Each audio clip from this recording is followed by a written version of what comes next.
Well, why don't we jump in? Thanks everyone for joining. My name is Simone Turek-Lee. I'm the Director of Housing and Economic Mobility at John Burton Advocates for Youth. I want to introduce our trainers for today in just a moment. And I'm also going to share a resource with you all. I'm not going to be leading the training today, but I'm going to do introductions, share something with you, stay on for a little bit, and then hand you over leaving you in great hands with Cody and Carla here. So why don't we move on to the next slide? Thank you, Cody. So we're John Burton Advocates for Youth. We're here today to provide some information on the California Foster Youth Tax Credit and some best practices for assisting young people with foster care experience with filing their taxes. And we're really excited to be meeting you all. Just a little bit about John Burton Advocates for Youth. We've been around since 2005. We were founded by former Senate Pro Tem John Burton, who also had a long history in Congress and long political career here in San Francisco, statewide, and at the federal level. So we were founded really with the goal of addressing homelessness among young people. And our founder very quickly realized that there was a huge correlation between youth homelessness and foster care experience. And so we've spent the last 20 years, I guess it's now, really focusing on improvements to the child welfare system, in addition to resources for young people experiencing homelessness. And so we are an advocacy organization. We are not a direct service organization. About half of what we do is sort of state legislative budget and policy advocacy. And then the other half of what we do is really training and technical assistance that works to support implementation of the policies and the budget asks that we work on. And so one of these proposals we worked on a few years back was establishing the foster youth tax credit.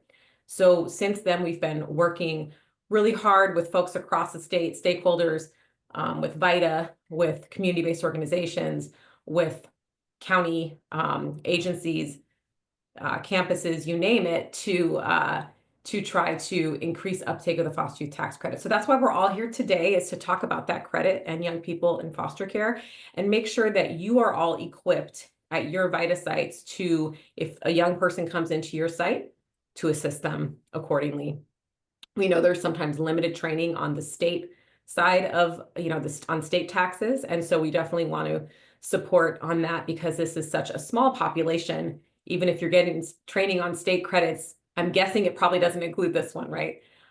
So I'm going to introduce our trainers. Then, like I said, I'm going to share a quick resource, and then I'm going to turn it over to our trainers. So first, I want to introduce Cody Van Felden, and she's a project associate with John Burton Advocates for Youth. I'm going to ask Cody to say a few words about herself and her connection to the foster care system and to VITA. Thank you, Simone. Hi, everyone. Thank you all for joining today. I'm very excited to be here. As Simone said, my name is Cody Van Felden. I am the project associate with John Burton Advocates for Youth. I first started at JBay in 2020 as a youth advocate, sharing my own personal lived experience through the foster care system. As well, I was a VITA volunteer in 2023 for one of our foster youth specific VITA sites in Sacramento County. So I'm really excited to be able to share kind of my insights, overview of the foster care system. And if you guys have any questions, feel free to use a Q&A or type it in the chat, and we'll get to all the questions at the end. And I can go ahead and pass it over to my colleague, Carla. Good morning, everyone. My name is Carla Macias, and I am a JBay tax consultant on the Foster Youth Tax Project. I am now going into my 5th year of being a VITA volunteer, and I actually started the first designated foster youth VITA program in Santa Clara County. We were the pilot program. And so now I'm happy that I'm continuing on this journey with JBay and being a consultant on this project.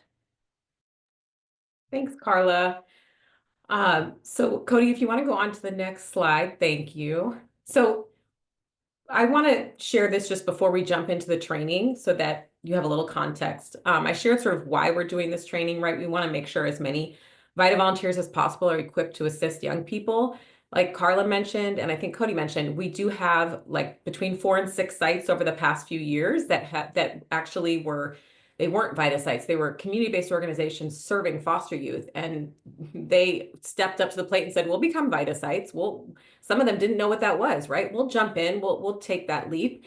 Carla's laughing because she was one of those people that said sure, not knowing what she was getting herself into, knowing that it's a ton of work, right? Or not knowing it's a ton of work, but it's a really important service. As all of you know, I'm preaching to the choir. And so we have some organizations that are VITA sites that exclusively serve current and former foster youth. Obviously, those sites do not have enough capacity to serve all the young people in the state.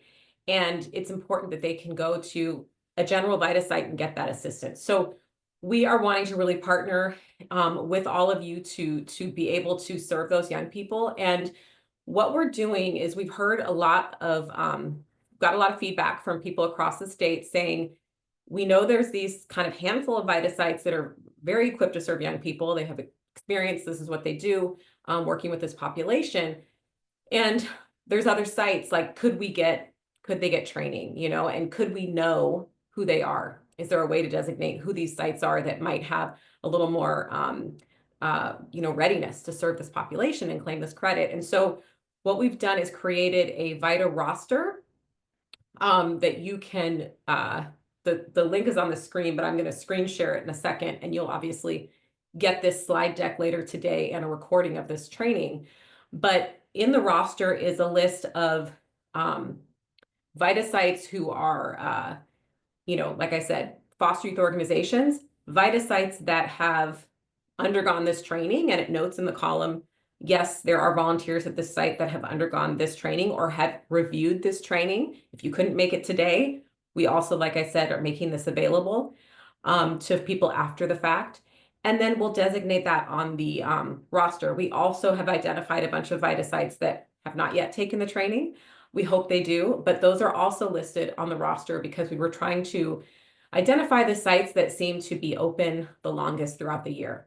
Most young people, 96% of young people are not owing taxes that are filing through this tax project. And so we know that the April deadline does not apply to them. And so what happens is, as you all know, at the end of April, sort of a lot of sites are shutting down. And so we have a lot of sites we've identified on the roster that are just open longer. And so we're really trying to build capacity here.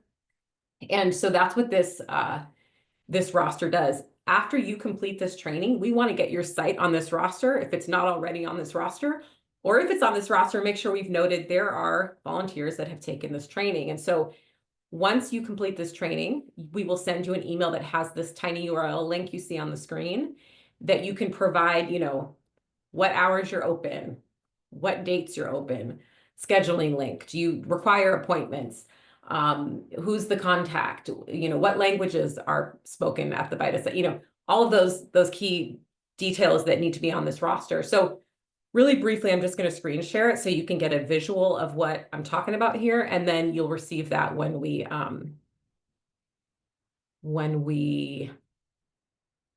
sorry, I'm a bad multitasker, when we finish. Okay, there we go. So Cody, Carla, are you guys seeing the roster? Okay, great. I'm always worried that with the screen share, it somehow fails. So this is what it looks like. We've got it by county on the left. We go all the way down. We have some counties that we don't have any sites listed yet. This is a working document. So this will be updated throughout tax season and after. It will be available to people, and we'll keep doing this each year. So this green column is, the scheduling link, very important. Or just how do you get in touch with this VITA site? What do you do? Do you call a phone number? Do you make an appointment? And then all the other information that I've shared. This column here, trained on the FYTC, is what will change to yes after today for your site, if you would like it to. And yeah, so that's that. I'm going to stop sharing, and I'm going to Okay, Cody, sorry. Am I still sharing? No, I'm not sharing. Do you want to get the PowerPoint back up? There we go. Fantastic. Thank you. So now I'm going to pass it over to Cody, who will walk us through our agenda, and then Cody and Carla will take it from here, and I'll drop off at some point. I'm not able to be on for the duration of the training, unfortunately, but thank you to everyone who's joining, and we're just glad to have you here. Thank you, Simone. Okay, let's go ahead and get started. So I'm just going to go through an overview of the agenda for what we have planned today. So we're going to start off giving an overview of the foster care system as well as foster youth, and then we're going to dive into what the California Foster Youth Tax Credit is. And then Carla is going to take it away and kind of share with you how to claim the foster youth tax credit in TaxSlayer. She'll talk about some special topics related to the tax credit as well as foster youth, and then give some guidance on helping youth receive their refunds. So we want to start off with a poll, and I will launch it shortly. So we want to get an idea as to where you guys are in the room. So if you don't feel prepared to help assist foster youth claiming the foster youth tax credit, you would rate 0. If you do feel very confident, you can rate 10 or anywhere in the middle. If you have some background knowledge on foster youth or the foster youth system or the foster youth tax credit, this is really for us to just get a temperature check to see where you guys are before we dive into this training. So let me go ahead and launch the poll.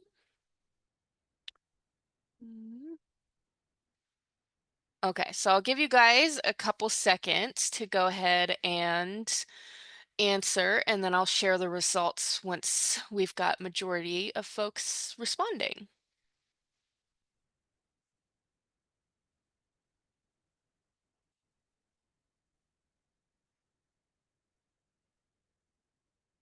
Okay.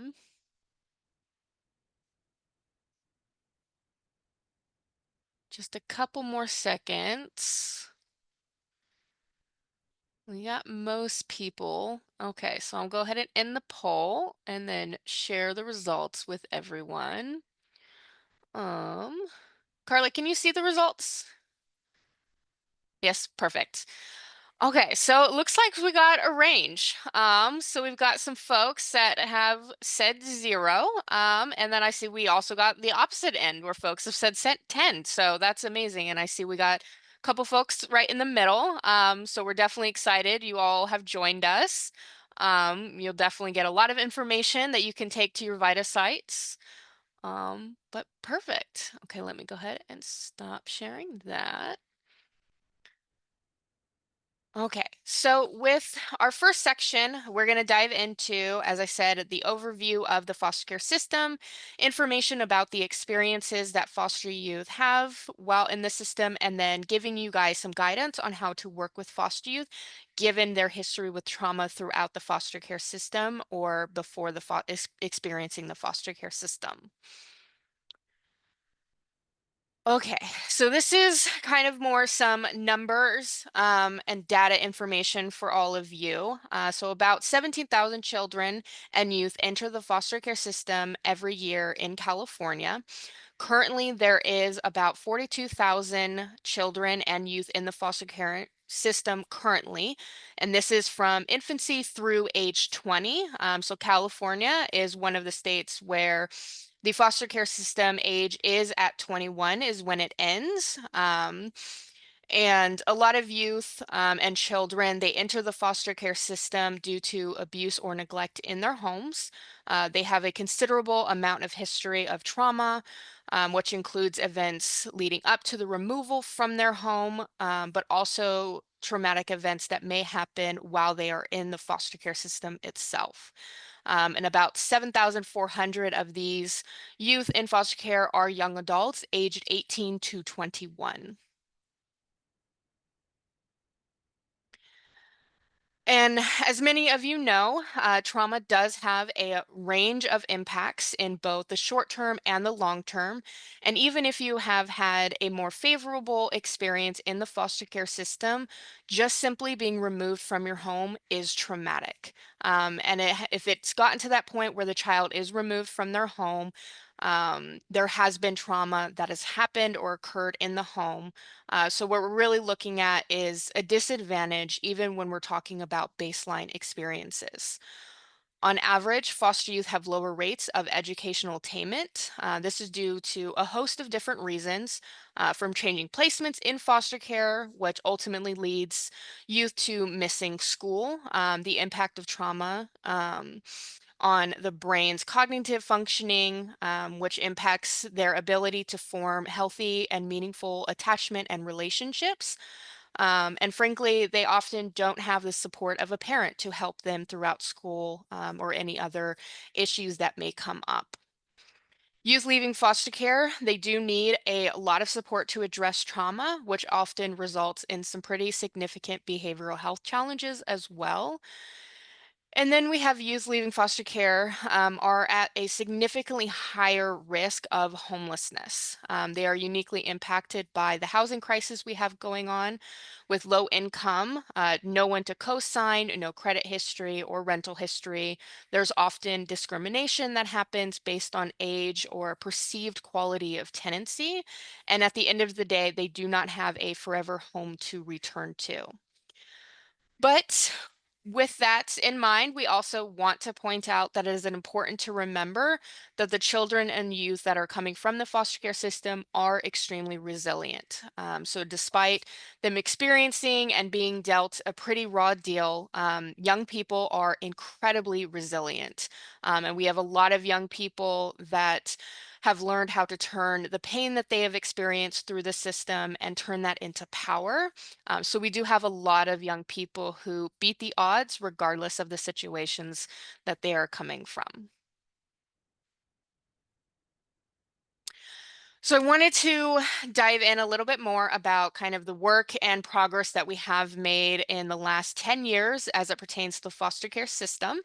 So, over the last 10 years, we have had many significant reforms to improve the foster care system.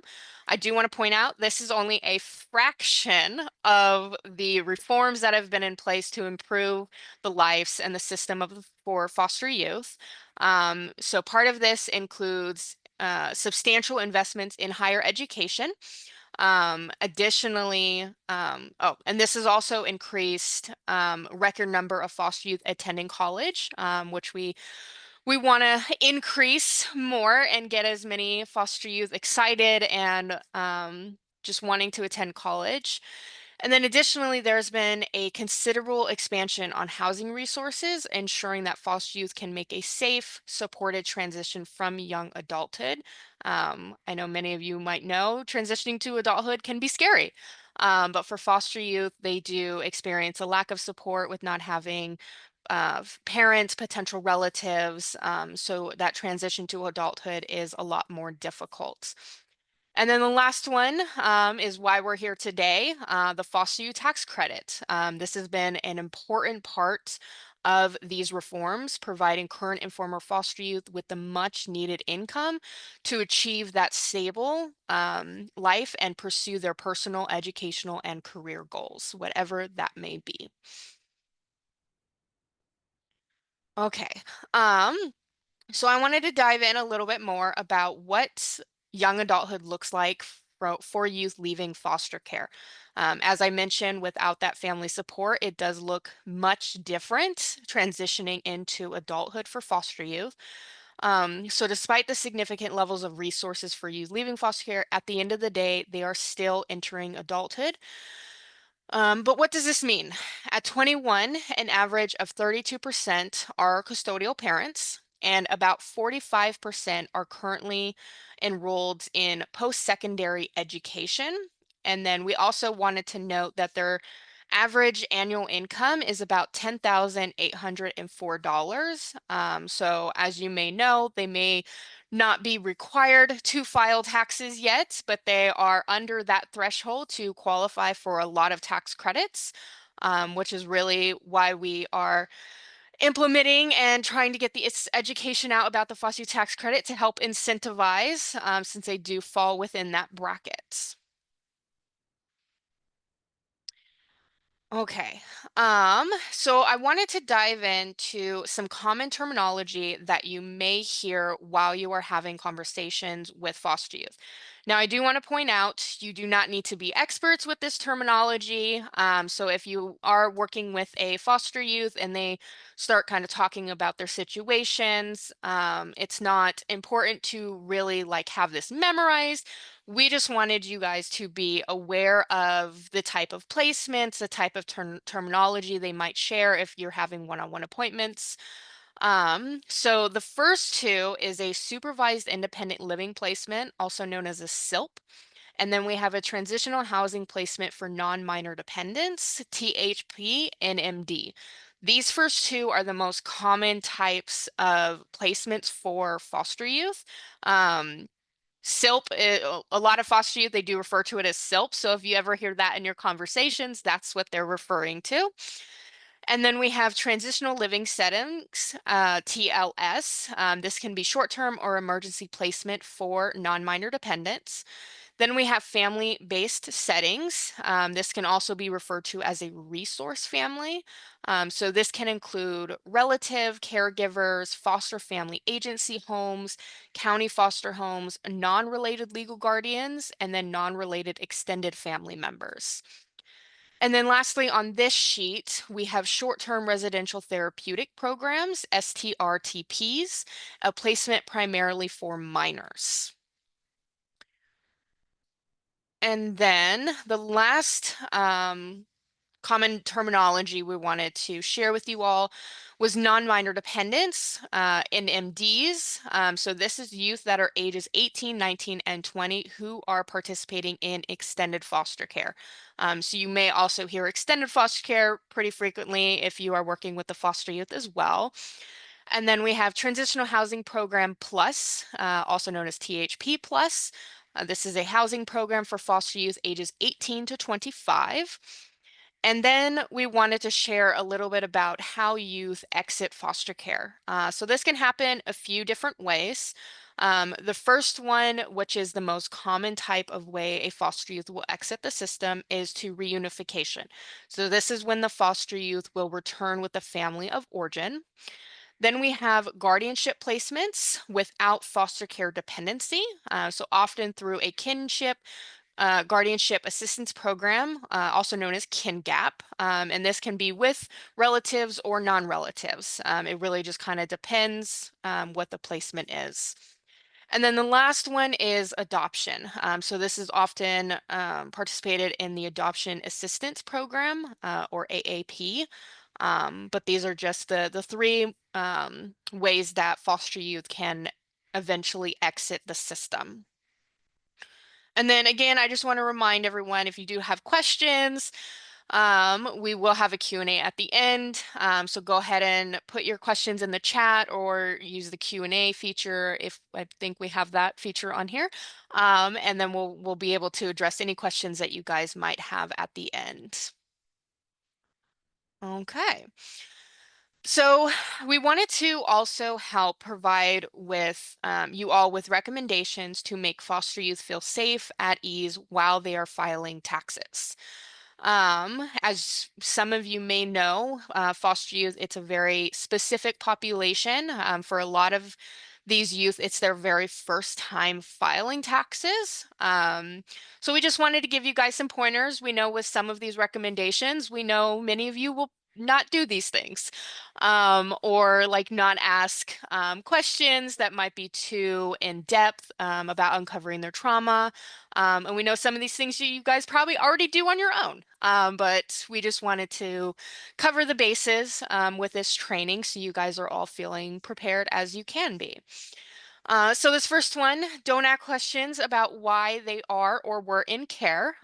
So it can be re-traumatizing to kind of hash through those experiences. But I do also want to point out these may come up in conversations. So while I was a VITA volunteer for one of our foster youth sites, it does come up in just casual conversations as you're kind of going through the process. So they may mention some facts about their experience, their story, but just kind of go with the flow if they're comfortable with sharing. Just kind of let them guide that conversation. We don't want to make them feel like they have to share all of this information about their background. And then secondly, listen attentively, reflect with them on what you have heard so that they can see that you want to understand. So if there is anything that they're talking about that you don't understand, it's a good strategy to always say, this is what I heard you say, is that correct? It tells them and shows them that you really want to understand what they're saying, but you might just be struggling with that. So giving them an opportunity to explain a little bit more or another approach to explain something that may come up. And then to deploy some strategies you can use for first-time tax filers, explain terms. Jargon is a really hard thing for foster youth, especially related to taxes. We know, I personally know, and a lot of foster youth that I know, jargon is kind of one of those reasons we often put off filing taxes and we just don't want to deal with it. Trying to read the questions can get difficult. For an example, I remember the longest time I didn't know the difference between gross and net income. And it's not uncommon for foster youth to also not know the difference in the terminology. So definitely be patient with them and create a safe space where they can ask these questions. I remember in some instances, it happens where some folks might make them feel ashamed to have to ask those types of questions. Nobody wants to admit that they don't know something, especially when it comes to taxes. But if you allow foster youth just that to have that patience, but also creating that environment to where they can ask any question, because no question is a stupid question when it comes to taxes.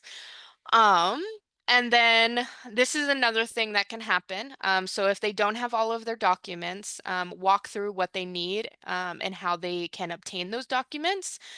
So this is another resource that we do have. There is a link on the PowerPoint, and we will be sending this out in a follow-up email after this training. So we have a tax prep checklist, and it is one of my favorite resources personally. It goes through anything and everything someone would need to file their taxes. And it specifically also is more targeted with for foster youth because it does dive deeper into the foster youth tax credit, whereas with eligibility, how to claim it, and then what documents you might need and how to obtain those documents. And Carla will dive in a little bit more about that when we go through the tax layer portion of this training. Um, and then when you are ready for quality review, we recommend doing more of a warm handoff. So this can look like if you're in person with the client, walk them over to the QR volunteer and just do an introduction, assess any questions they may have before you kind of walk away. And if you're in a virtual setting, this can look like everyone jumping on a Zoom call and kind of doing the same thing with introductions. And then you can exit the Zoom call once they're feeling ready and prepared to transition to QR. Okay. So the second section is claiming the actual foster youth tax credit. So we're going to go over some eligibility, including age, income, foster care history requirements. Okay. So the foster youth tax credit was established in California state law in July 2022. It was first implemented on January 1st of 2023 for individuals who are filing their taxes for the previous year in 2022. It is a refundable credit, which is amazing. And it is also part of the California state earned income tax credits. So it was very supported by State Controller Betty Yee, Governor Gavin Newsom, and the California State Legislature. It was funded at $21 million annually, which is really exciting. And then, according to the data that was provided by CDSS, the taking earned income into consideration, because we know a lot of these youth earn very little income, and there may be some that earn over and may be excluded from eligibility. There is an estimated 36,000 individuals that are eligible to claim the foster youth tax credits. So our goal is to reach as many of those youth as possible. And then before we dive more into the details about the eligibility, I wanted to just take a second and talk about the impact of this tax credit.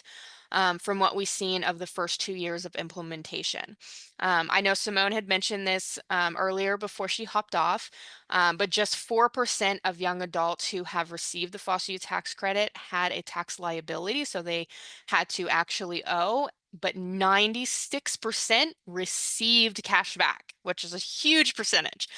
And we wanted to just kind of give this chart to kind of really show the impact that it has. So for single filers, their average return was $1,370. So this was increasing their annual income about 8%. And then when we have custodial parents, their average return was about $5,265. Also taking into account, this is also including other tax credits, not just the foster youth tax credit. And then as you can see on the flip side, it does reduce poverty, which is why we're really trying to incentivize our youth to file for this, because it has major long-term positive outcomes for our youth. And then we wanted to just share a little bit, kind of to show the significance of this program for our population. So we have kind of a representation of 3 different tax credits. So we've got the foster youth tax credit, the young child tax credit, and the Cal EITC. As you can see, the young child tax credit and the California earned income tax credit, those have a lot of folks claiming them. A lot of money is returning to folks' pockets. And with the foster youth tax credit, it really is a lot smaller. But it's definitely important. It's really recognizing the challenges that foster youth have. So even though it may look small compared to the other larger tax credits, it is creating large impacts for our youth. Okay, so now the foster youth tax eligibility criteria. So in 2025, the foster youth tax credit will provide up to $1,154 for youth who have filed their state return, are age 18 to 25 at the end of the tax year, so they have not yet turned 26 by December 31st of that tax year. They are in foster care on or after their 13th birthday, and they have to be eligible for the Cal EITC, which is an income between $1 and $31,950. They need to have a social security number or an ITIN number, and they have to have lived in California for at least half of the tax year.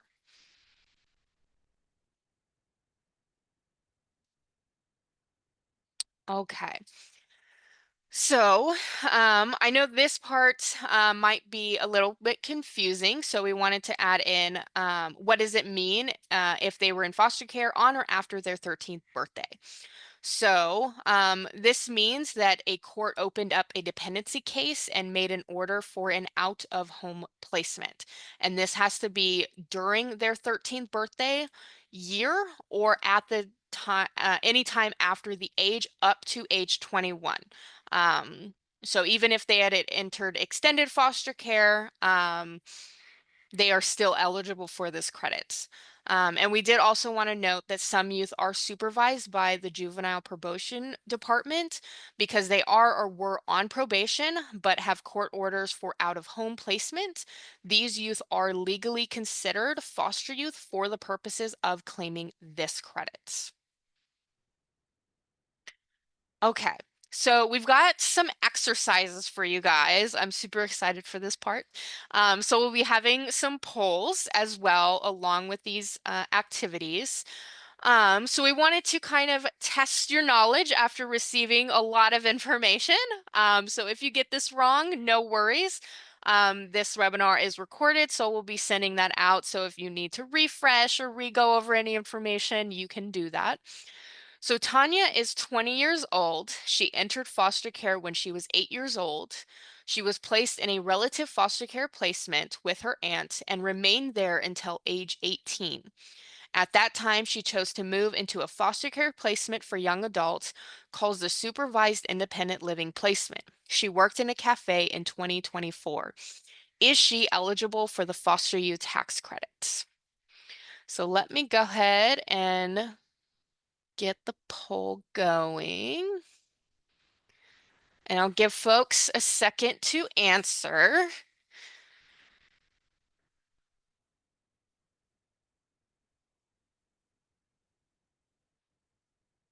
Okay. I'll give you guys a couple more seconds. We want to hopefully get the majority of you guys able to answer.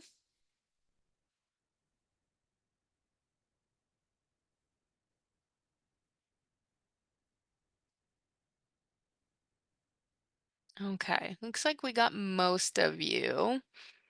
Okay, so I'm going to go ahead and end the poll and share the results. So we've got 86% that have said yes, and we've got 14% that have said no. So let's go ahead and share the answer. So the correct answer is yes. Tanya is eligible for the foster youth tax credit. She was in foster care age 8 to 18, which makes her eligible because she was in care after the age of 13, and she has earned income from 2024. Okay, our next one is Robert is 23 years old. He was in foster care at age 10, and then at age 12 was reunified with his mother. He later became homeless, but never re-entered foster care. He earned income in 2024 working at an auto body shop. Is he eligible for the foster youth tax credit? So let me pull up the poll. Okay, I'll give you guys a second to respond.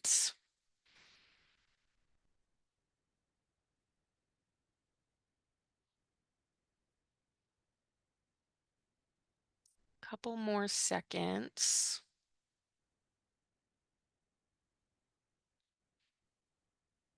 Okay, looks like we got most. Okay, I still see some responses coming in. Okay, I'm going to go ahead and end the poll and then share the results. Okay, so we've got 19% who have said yes, and then we have 81% who have said no. Um, okay, let's go ahead and reveal the answer. The correct answer is no. Robert is not eligible for the foster youth tax credit. He was in foster care between ages 10 and 12. So it was before his 13th birthday. So despite having the earned income that would have made him eligible in 2024, he was not in foster care on or after age 13. Okay, so we've got one more for you guys. So Letitia is 21 years old. She entered foster care at age 11 and remained in foster care until age 16, when she exited foster care to enter into a legal guardianship with her aunt. Her aunt continued to be her legal guardian until age 18. Letitia is now attending San Jose State University and works part-time in a bookstore. Is she eligible for the foster youth tax credit? So let me go ahead and get our last poll. I'll give you folks a couple seconds to respond. And again, as a reminder, it's totally okay if you get these wrong. I know we gave you a lot of information in a really short span of time. Again, if you guys need any refreshers or if you have any questions that we want to go over at the end, please be sure to input your questions in the chat. Okay, we got most of you. I'll give it like 2 more seconds. Okay, I'm gonna go ahead and end the poll and then share results. Okay, so we've got 75% who have said yes, and then 25% who have said no. So let's go ahead and go to the correct answer. Yes, Letitia is eligible for the foster youth tax credit. She was in foster care between ages 11 and 16, and she has earned income from 2024. Thank you all for participating in the polls. It definitely helps us kind of know how you're receiving the information. But yeah, if you have questions, please put them in the chat. Okay. And then, so what if you aren't sure if a young person was in foster care at the right time? So this may come up as well. We do run into some youth who are just not sure. As many of you know, with them being in foster care, a lot of these big decisions are happening while they're minors. So depending on how young they are, they just may not be fully aware of the type of case that they have, the type of placement they're going in. So this can happen. And part of that, Carla will dive into a little bit more as well. They can obtain what is called a verification letter. It's not required to have this form if they want to claim the foster youth tax credit. But this is a form if they think would be helpful for their information to know like what dates they were in care. The tax prep checklist we have does walk through how to contact the ombudsman person to obtain that verification letter.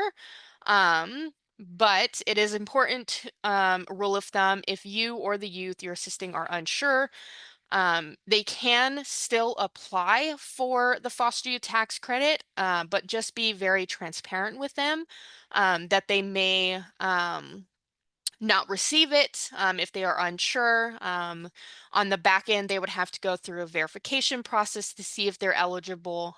So it's really important to not lead with the, oh, you're guaranteed to get this tax credit, because we don't want to disappoint any of our youth if they are not actually eligible for the tax credits. Um, and then the last thing for my section before I hand it over to Carla is if any of you want to learn more about the foster youth tax credit and how it performed in 2024, we do have a report. The link is right there. It is also on our website. So if you just go to jbay.org, you'll be able to find this resource. And with that, I will go ahead and hand it over to Carla to kind of walk you through how to claim this credit. Great. Thank you, Cody. Hello again, everyone. So yes, in this third section, we will review a screen-by-screen description on how to claim the foster youth tax credit in TaxSlayer, where in the state tax return the foster youth tax credit is located, and the question related to consenting to match the tax filer's data with information from the California Department of Social Services. And then lastly, I will review the question related to the tax filer's name and the option for a tax filer to upload the documentation that Cody informed you about, and that is related to their foster care status. Next slide. So the foster youth tax credit is located in the state section of TaxSlayer under credits, the state specific tax credit. It is the last option on the screen as you see on this slide. The placement of the foster youth tax credit has caused some foster youth to miss it when they have self-filed on the self-filing platform of TaxSlayer, myfreetaxes.org. When this occurred, we would often refer, the youth would contact JBay, and we would often refer them to one of the designated foster youth sites that JBay supports so that the young person can do an amendment. Next slide. Once you click begin in the platform, the foster youth tax credit appears on the top of the screen. You hit continue, and this will take you to the foster youth tax credit page. Next slide.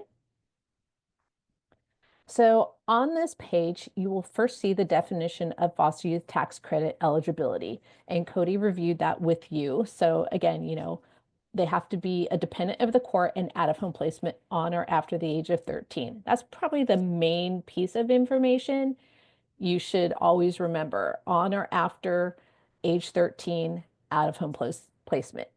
And so here, the young person would click that they are eligible for the foster youth tax credit, and then that the taxpayer is giving consent for the California Department of Social Services to share limited information about about you, about the tax filer, information to the California Franchise Tax Board to verify their eligibility for the credit. And youth in the following, there's two categories that I want to just briefly talk about that will qualify for the credit.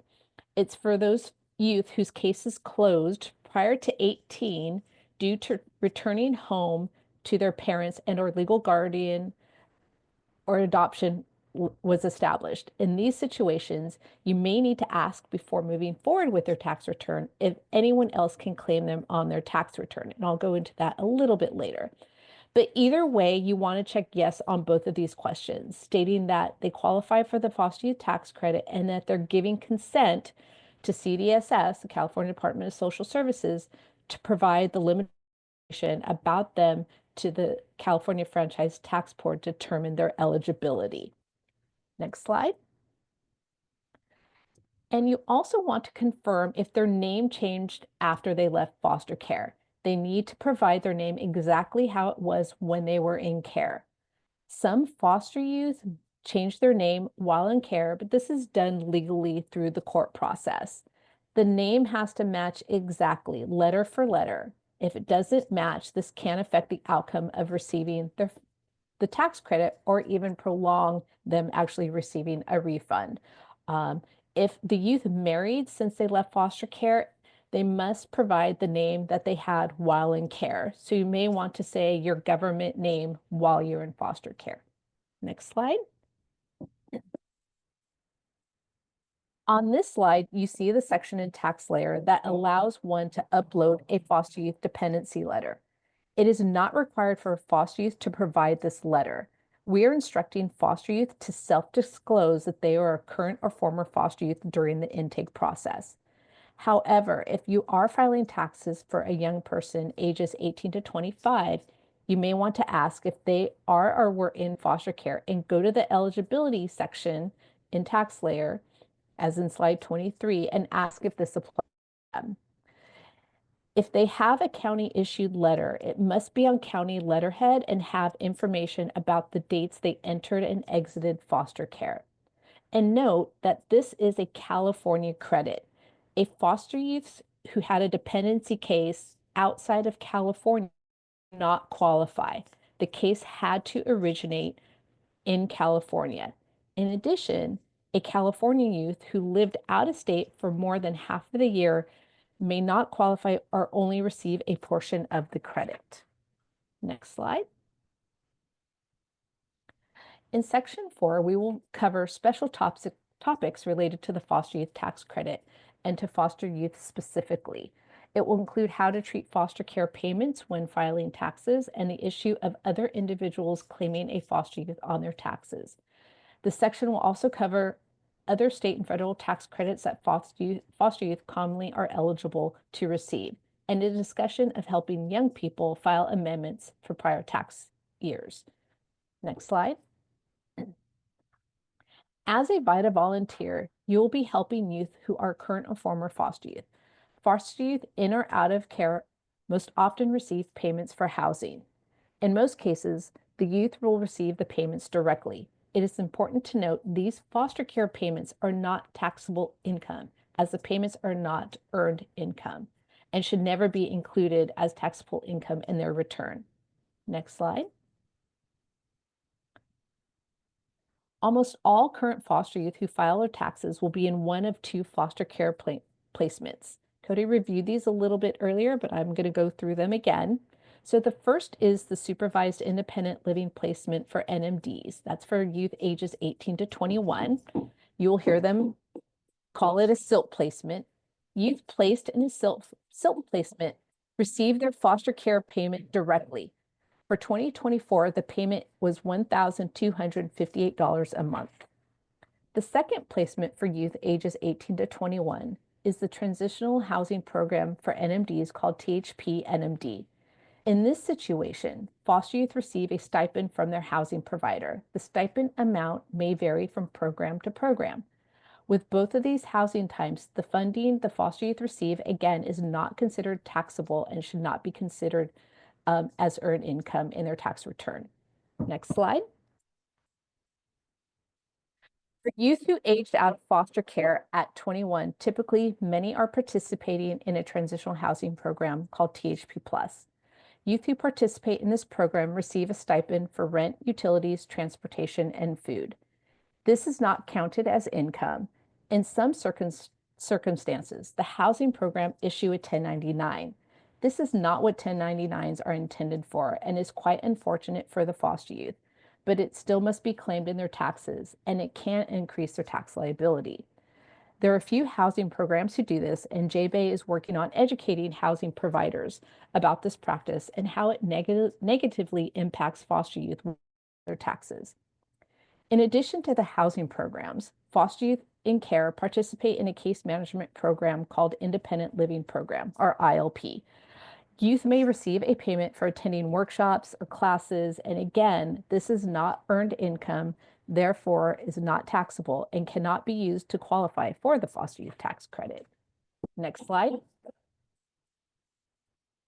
A second topic related to filing taxes for foster youth is whether another adult has filed their taxes and included them as a dependent.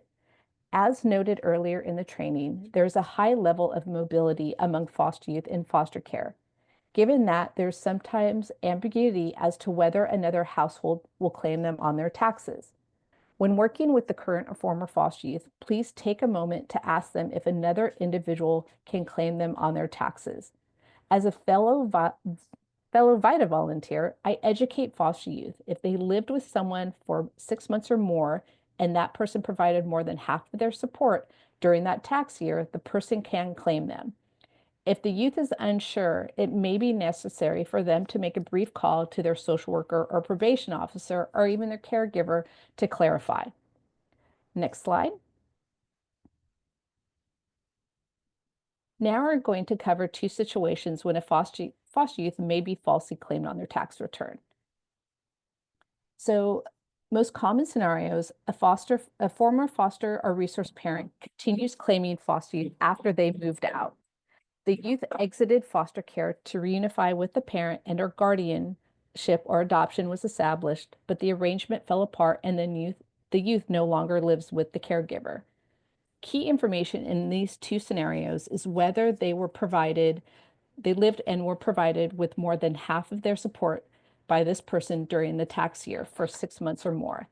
If not, they are not going to qualify as their dependent and should not be claimed. If yes, the table here provides more information about whether they should or should not be claimed by that individual.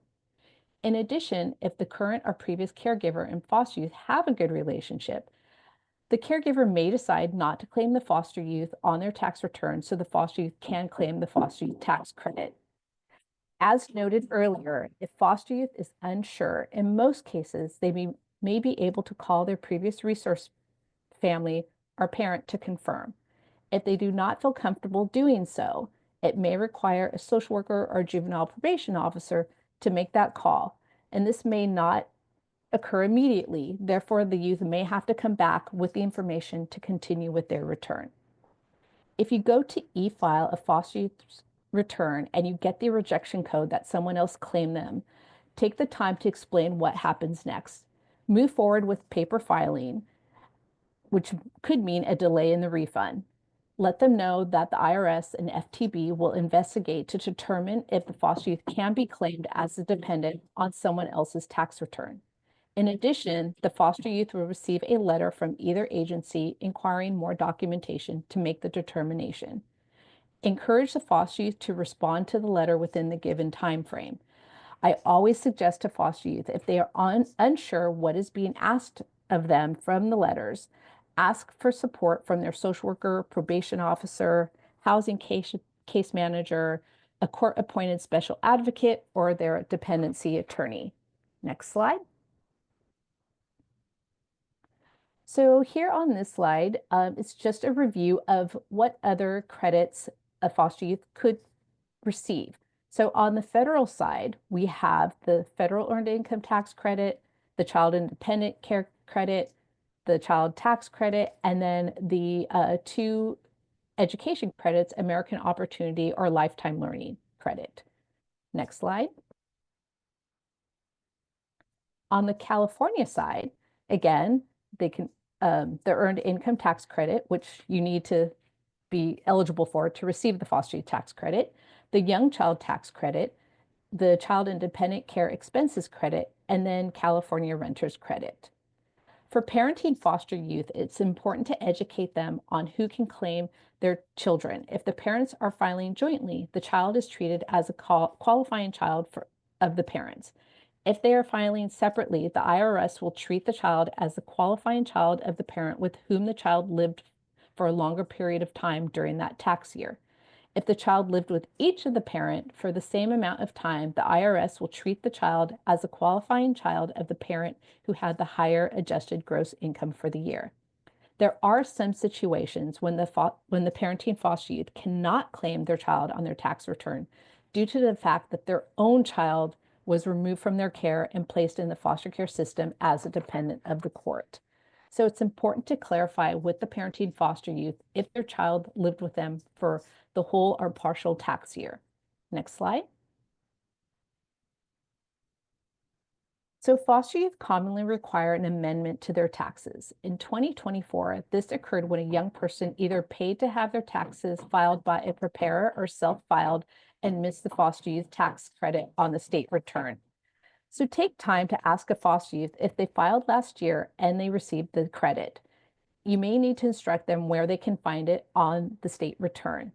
If they did not receive the credit, let them know how they can do an amendment and explain what documents are needed, a copy of the tax return, and I tend to ask them to bring all their accompanying tax documents. Those can be very helpful to have. Next slide.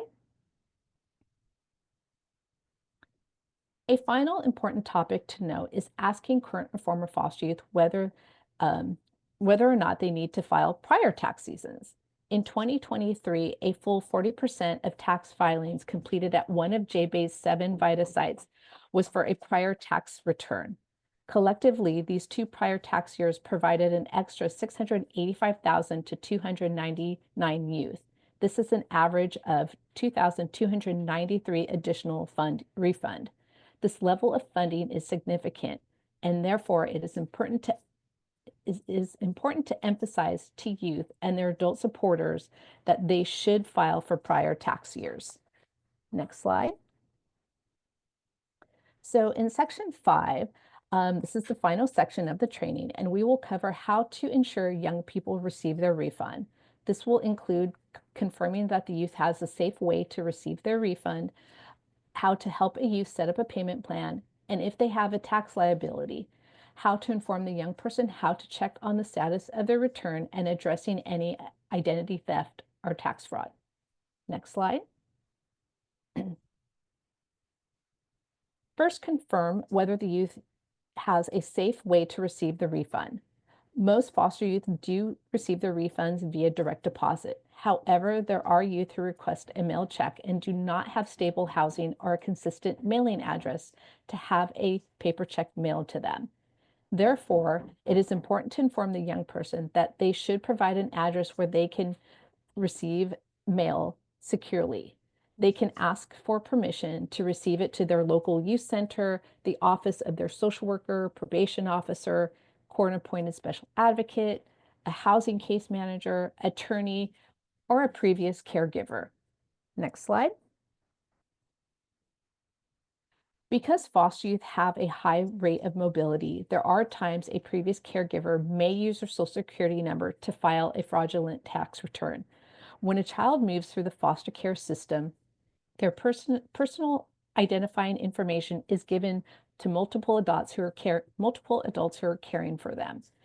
If you're working with a foster youth and this occurs, talk the youth through completing the identity theft affidavit, the IRS form 14039, that has the identity theft central page on their website. And a foster youth can create an ID.me account to obtain an identity protection PIN to address identity theft. Ask the youth if they have an adult supporter who can assist them to navigate through this process, like their social worker, probation officer, any housing case manager. And if the youth was in care, they are assigned an attorney that may be able to provide assistance. And for those youth who've aged out, a referral to a local legal clinic would be warranted. Also inform the youth that this will take time for the IRS to process. Therefore, receiving a potential refund will take time. Next slide. A second important topic is the issue of how to help a young adult who has a tax liability. So in 2024, 4% of the youth who filed at one of JBASE sites had a tax liability. Foster youth commonly do not have money to pay what they owe and can become very distressed. If this is the case, it is important to help a young person set up a payment plan with the IRS or FTB so they can slowly pay off their tax liability.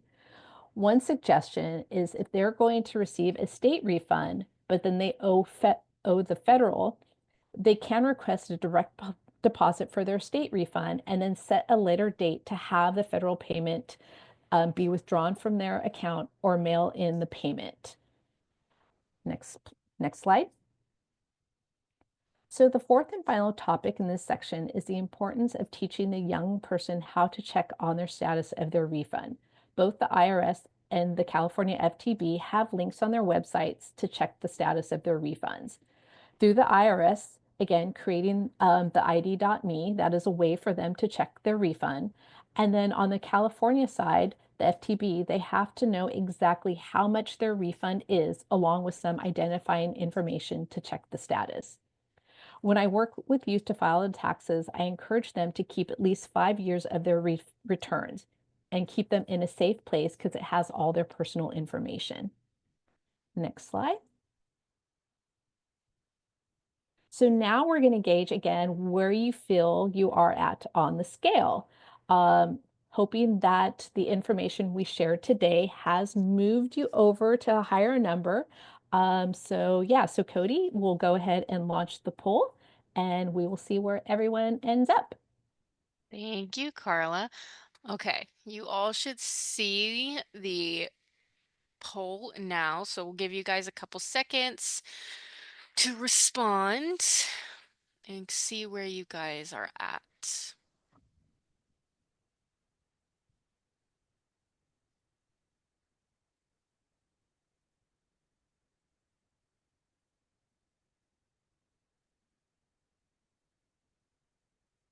We've got most of you responding, so I'll leave it open for a couple more seconds.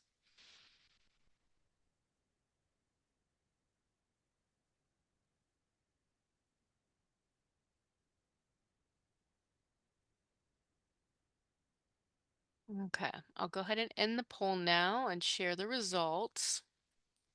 So we still got a spectrum. I see we have one person who selected 0 still. I see some people have increased on the chart from 5 and 6 to 7 and 8. So that's good. And I'd love some feedback. We'll dive into question and answers as well. But if you're still not feeling prepared, type in the chat what kind of information would you need to get you to a place where you would feel prepared? Is there follow-up questions that you have, more information that you need? Because obviously we want all of you to walk away feeling ready. And then I'll also go to the next slide. If you do have any questions, you can reach out to me. It says Simone's name, but that is my email. So you can email me or you can email Carla with her email right there. So if there is additional information that you need, please reach out to us. But I'll go ahead and put the poll down and then we can dive into Q&A. So yeah, Carla, we've got 3 questions in the Q&A box. I can tackle the first one. Okay. So the question is, can foster parents claim the foster youth credit they are fostering, or is it for working foster youth? So if a foster parent claims the youth or the child, they will not receive the foster youth tax credit, nor will the youth themselves. So in order to be eligible for this claim, they cannot be a dependent of somebody else. And then actually, I completely forgot to mention something about the jargon as well. Because for some folks, when you're asking, do you have a dependent or are you a dependent? For someone like me, I have a daughter, so she's my dependent. But when you're working with foster youth, they're often referred to as dependents of the state. So there may be confusion when you're asking if they're a dependent. They may say yes solely because they are a dependent of the foster care system, but they may not be someone's legal dependent in terms of taxes. So they may not be claimed on another person's taxes. So I wanted to add that in there as well. So if you're ever in that question, make sure you clarify that they understand what dependent means in terms of filing taxes. Anything you want to add to that, Carla? No, I think you covered that. Yeah. Perfect. The next question we have is, what documents will foster youth need to file their return? You want to take this one, I Carla? Sure. So most of our young people have W-2s. So that's the most common document that they will be bringing in. And again, we have that the foster youth tax prep checklist that is amazing. It's so thorough. So when you receive this email with this information later today, you will be able to review that checklist. But the W-2 is most common. And it's important to make sure you ask the young person, do you have every W-2? Even if they worked for an employer one day, they should get that W-2. So they may need to go back and call that employer, try to, obtain that W-2. For some of our young people, they are going to a post-secondary institution, so they may have a 1098T that they need to bring along. And then also we have a lot of young people who are gig workers, so they get 1099s because they're either, DoorDash drivers, Uber, Lyft, those kinds of employments. So they will commonly bring in 1099s as well. And then it's also important to know when you're working with youth who may have a 1098T form from a college institution, there is some foster youth that, depending on the grants and scholarships they receive, they may not have a 1098T. So it's definitely important to check with their college to find out if they are actually going to be receiving one. Because if they're not, we don't want them to be held up and kind of postpone filling out taxes because they're thinking that they're supposed to receive a 1098T. In reality, they're not. But thank you, Carla. And then the last question that we have on here is, what does it mean to have a title of a custodial parent? I think I can take a stab at this one. So the title of a custodial parent is someone who has claimed head of household, and they are the primary caretaker of one or more children. So if they check that box that they're head of household when they're filing, and then they have a dependent child. Um, but yeah, does anyone have any other questions? I did see in the chat, Lily, you had said clarification when in other care, uh, other than foster, so guardianship, kinship care. Send me an email, and we can send some follow-up information regarding the different types of placements. We obviously want you to have that information for you as well as your other VITA volunteers. So send me an email and we can follow up with that specific information. Um, does anyone else have questions? Yeah, and I think because we have such a small group, Cody, if they have any other questions, maybe we can unmute them to Yeah, ask their questions. Yeah, let's go ahead and yeah, do you that. all can raise your hand as well.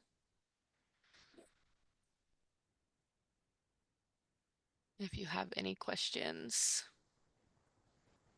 Yeah, we'll give a couple minutes if anyone has a question.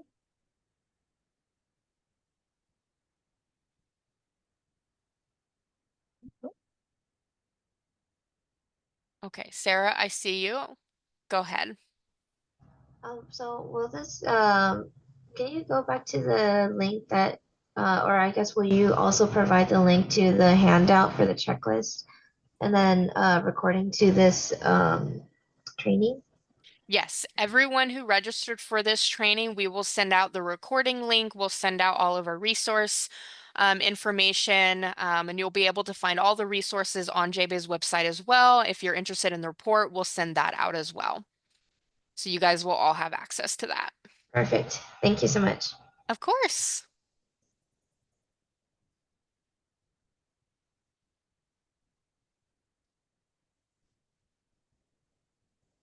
anyone Okay. else?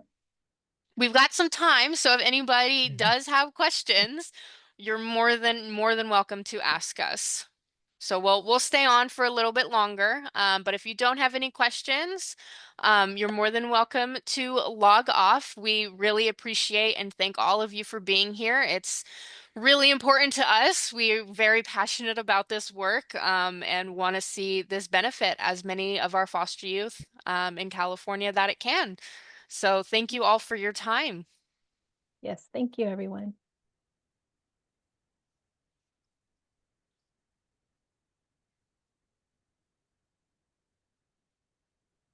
Um, I want to say how soon you'll get the presentation, possibly by the end of the week.